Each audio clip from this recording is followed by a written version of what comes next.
तो दोस्तों स्वागत है आप सभी का XYZ मैथ के नए वीडियो में। तो आज के वीडियो में हम बात करेंगे लाभ और हानि के ऊपर। ठीक है, तो यहाँ पे मैं आपको 4 चीज़ें समझाऊंगा। विक्रय मूल्य क्या होता है, क्रय मूल्य क्या होता है, लाभ क्या होता है और हानि क्या होता है। ठीक है, एक एग्जाम्पल या उसके माध्यम से समझाएंगे। उससे पहले मैं एक छोटा सा नॉर्मल आपका एक एग्जाम्पल से इस चीज़ों को कंप्लीट कराता हूँ। ठीक है, फिर हम क्वेश्चन की तरफ जाएंगे।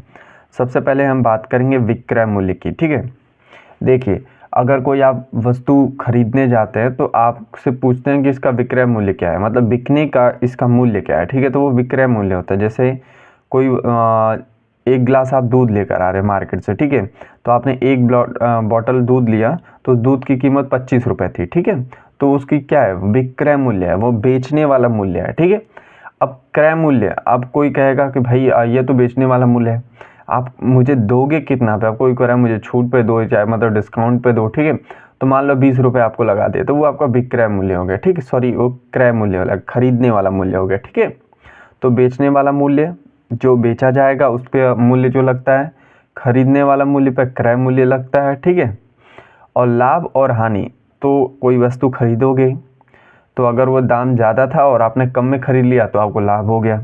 दाम अगर कम था, आपने ज़्यादा में खरीद लिया किसी वस्तु को, तो आपकी हानि हो गई। ठीक है, तो ये चीज़ें होती हैं। तो चलिए एक एग्जांपल के साथ इसको क्लियर करते हैं।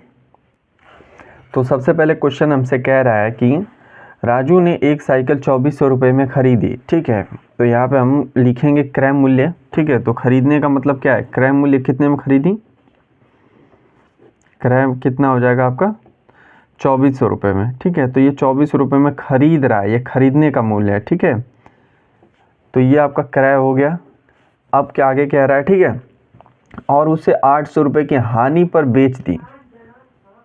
तो 800 रुपये हानि पे बेचने का मतलब क्या है, उसे हानि हो रहा है, मतलब इसने वस्तु महंगी खरीदी और सस्ता में बेच रहा है। ठीक है, तो इसको हानि होगा। ठीक है, तो यहाँ पे हानि गिवन है हमें,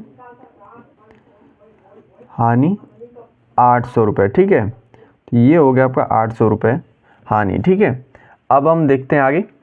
आगे कह रहा है कि विक्रय मूल्य बताओ। अब विक्रय मूल्य मतलब ये कि अब इसने बेची होगी तभी तो इसे हानि हुआ होगा। ठीक है, तो 2400 रुपये की खरीदी।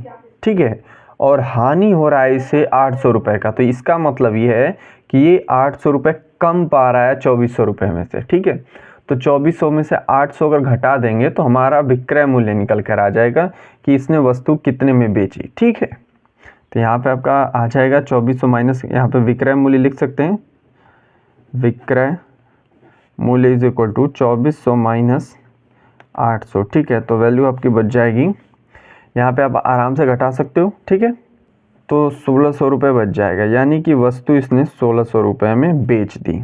जब बेचा 1600 में, खरीदा था 2400 में, तो 800 का हानि हुआ होगा। ठीक है, तो ये चीज़ें हैं।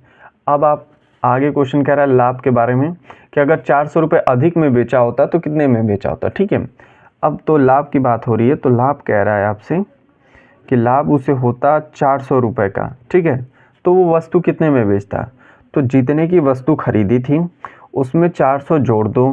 ठीक है, तो उतना रुपए का वो बेचेगा, तब जाके उसे कितने की होगी, 400 रुपये का लाभ होगा। ठीक है, तो इसका निकल कर आ जाएगा आपका, इस कंडीशन में विक्रय मूल्य होगा, ये दूसरा कंडीशन है और ये पहला कंडीशन है। ठीक है, इस कंडीशन में विक्रय मूल्य होगा इज इक्वल टू आपका कितना था, 2400 रुपये में इसने खरीदा था। ठीक है, 2400 रुपये में खरीदा था और 400 रुपये अधिक में बेच रहा है। ठीक है, तो ये 24 और 8 4 कितना हो जाएगा, 2800 रुपये में साइकिल इसने बेची होगी, तब जाके इसे 400 रुपये का लाभ हुआ होगा। ठीक है, तो आई होप आपको क्लियर हो गया होगा कि विक्रय मूल्य, क्रय मूल्य, लाभ और हानि क्या होता है। ठीक है, तो आज के वीडियो में बस इतना ही रखते हैं, मिलते हैं अगले वीडियो में, तब तक के लिए पढ़ते रहिए।